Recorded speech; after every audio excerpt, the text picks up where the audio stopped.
Hello students, welcome to the PNT coaching classes learn easily and smartly. तो आज हम पढ़ने वाले एक क्वेश्चन जिसमें बोला गया है write down the difference between regional party and national party.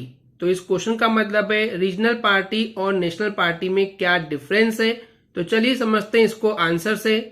तो स्टूडेंट्स, जैसे कि नाम से क्लियर है, रीजनल पार्टी जो है वो रीजनल होगी। रीजनल होने का मतलब है किसी पर्टिकुलर क्षेत्र या एरिया में होगी। और यहाँ पे जब हम रीजनल पार्टी की बात करते हैं तो ये एक पर्टिकुलर एरिया मतलब कि पर्टिकुलर स्टेट, पर्टिकुलर एक राज्य के लिए बात करते हैं। तो एक पर्टिकुलर स्टेट के लिए जो पार्टी होती है उसको हम बोलते हैं रीजनल पार्टी। ओके। एंड दूसरी है नेशनल पार्टी, ये नेशन के लिए, नेशन यानी कि पूरे देश के लिए पार्टी। ओके, नेशन यानी कि देश, कंट्री। तो चलिए वन बाय वन डिफरेंस देखते हैं। तो पहला डिफरेंस है कि जो रीजनल पार्टी है ये डील करती है उन इश्यूज के साथ जो कि एक पर्टिकुलर रीजन में है। रीजन मतलब एरिया या क्षेत्र, जैसे कि स्टेट।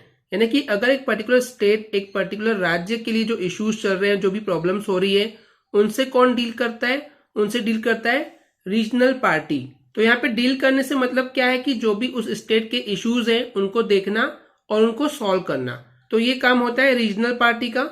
ओके। वहीं पे अगर हम बात करते हैं नेशनल पार्टी के लिए, तो ये डील करती है नेशनल इश्यूज को। नेशनल इश्यूज यानी कि जो भी पूरे देश में इश्यूज हैं, जैसे कि एग्जांपल के लिए अभी आया था कोरोना। ओके, कोविड आया था, तो ये पूरे कंट्री में आया था, राइट। तो इसलिए जो भी पूरे देश के जो इश्यूज है, जो प्रॉब्लम है, उनसे डील करना, उनको देखना, उनको सॉल्व करना, ये काम होता है नेशनल पार्टी का। ओके, क्लियर है। सेकेंड डिफरेंस है रीजनल पार्टी में अक्सर ये देखा गया है कि जनरली यहाँ पे किसी एक पर्सन का राज या शासन होता है, यानी कि गवर्नमेंट होती है, या फिर एक पर्टिकुलर फैमिली की, यानी कि एक ही इंसान जो है रीजनल पार्टी में चला आ रहा है या उसकी फैमिली ही चले आ रही है, वही लीडर हैं, वही गवर्नमेंट बना रहे हैं, वही शासन कर रहे हैं।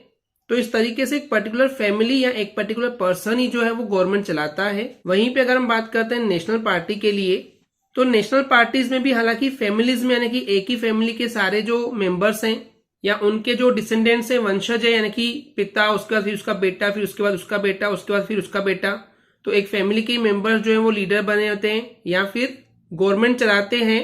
तो इस तरीके से जो उनके वंशज होते हैं, जो डिसेंडेंट्स होते हैं, वही लोग कंटिन्यू करते हैं नेशनल पार्टी में। तो इस तरीके से नेशनल पार्टी में भी ये फैमिलिज्म का इम्पैक्ट यानी कि असर हमको देखने को मिलता है। लेकिन ये केस सभी पार्टीज के साथ नहीं है, कुछ कुछ पार्टीज में ऐसा है, लेकिन सारी पार्टीज में आपको फेमिनिज्म देखने को नहीं मिलेगा स्टूडेंट्स। ओके। तो यहाँ पे एक वर्ड आया है स्टूडेंट्स, डोमिनियन। डोमिनियन का मतलब होता है राज करना या शासन करना या गवर्नमेंट चलाना, और इम्पैक्ट यानी कि असर। थर्ड डिफरेंस है क्योंकि ये रीजनल पार्टी जो है एक पर्टिकुलर रीजन लेवल पे काम करती है, एक पर्टिकुलर रीजनल लेवल यानी कि एक पर्टिकुलर एरिया, जैसे कि स्टेट, राज्य हो गया, इसीलिए इनका जो असर है वो लिमिटेड होता है, एक पर्टिकुलर उस एरिया तक के ही, उस स्टेट तक के ही इनका इन्फ्लुएंस रहता है, असर रहता है।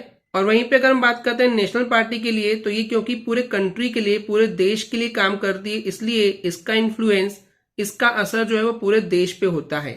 नेक्स्ट डिफरेंस है, तो रीजनल पार्टी होती क्या है स्टूडेंट्स, किसको बोलते हैं रीजनल पार्टी? तो एक ऐसी पार्टी जिसको कम से कम 6% तो वोट्स मिलने ही चाहिए टोटल वोट्स के, यानी कि जितने भी वोट्स डाले गए हैं उसका 6% वोट्स कम से कम इनको मिलना चाहिए, वो भी लेजिस्लेटिव असेंबली के इलेक्शन में। लेजिस्लेटिव असेंबली का मतलब होता है जो स्टेट गवर्नमेंट होती है। ओके। तो एक स्टेट में जो लेजिस्लेटिव असेंबली यानी कि विधानसभा जो होती है, जिसको हम स्टेट गवर्नमेंट भी बोलते हैं, तो उनके चुनावों में कम से कम उनको टोटल वोट्स के 6% तो वोट मिलने ही चाहिए होते हैं। और कम से कम, एटलीस्ट यानी कि कम से कम 2 सीट्स पे उनको जीतना ही पड़ता है, तब जाकर के उनकी पहचान बनती है कि वो एक स्टेट पार्टी है या फिर रीजनल पार्टी है। तो ये चीज याद रखेंगे कि 6% वोट्स मिलने ही चाहिए और कम से कम 2 सीट्स तो उनको जीतना ही है। 2 टाउन्स में उनके जो पार्टी के कैंडिडेट हैं वो जीतने ही चाहिए। वहीं पे अगर हम बात करते हैं नेशनल पार्टी के लिए, तो ये एक ऐसी पार्टी होती है जिसको कम से कम 6% वोट्स मिलना चाहिए टोटल वोट्स के।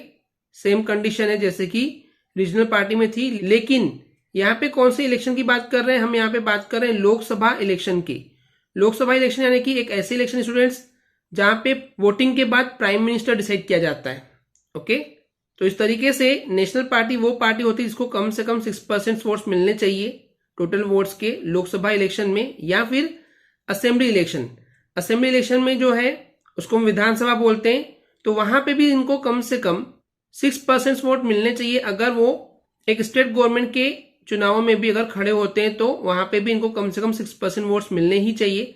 6% से तो कम बिल्कुल भी नहीं चलना चाहिए। एंड इसके अलावा कम से कम 4 स्टेट्स में, 4 राज्यों में इनकी सरकार जो है वो जीतनी चाहिए, इनके कैंडिडेट्स जीतने ही चाहिए लोकसभा के चुनाव में। तब जाकर के ऐसी पार्टियों को माना जाता है कि वो नेशनल पार्टी है। तो स्टूडेंट्स, एक चीज आपको इस डिफरेंस से क्लियर हुई होगी कि दोनों जगह पे 6% वोट्स तो चाहिए ही चाहिए कम से कम टोटल वोट्स का। लेकिन उसके अलावा रीजनल पार्टी में 2 स्टेट्स में आपको कम से कम विनिंग चाहिए, जीत चाहिए।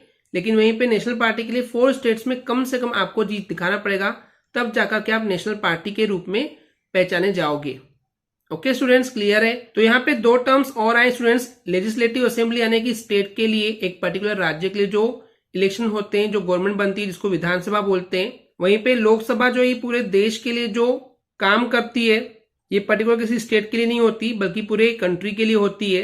एंड इसके अलावा जो लेजिस्लेटिव असेंबली का जो हेड होता है, जो पर्टिकुलर स्टेट का जो हेड होता है, उसको मुख्यमंत्री बोलते हैं, चीफ मिनिस्टर। और वहीं पे जो लोकसभा होती है, लोकसभा के जो हेड होते हैं, उसको हम बोलते हैं प्राइम मिनिस्टर यानी कि प्रधानमंत्री। ओके स्टूडेंट्स, क्लियर है। आई होप स्टूडेंट्स आपको ये क्लियर हो गया होगा। अगर आपको हमारी वीडियो से कुछ भी सीखने मिला या नॉलेज मिला तो प्लीज हमारे चैनल को सब्सक्राइब कीजिए एंड वीडियो को लाइक जरूर करें। आज के लिए इतना ही। Thank you.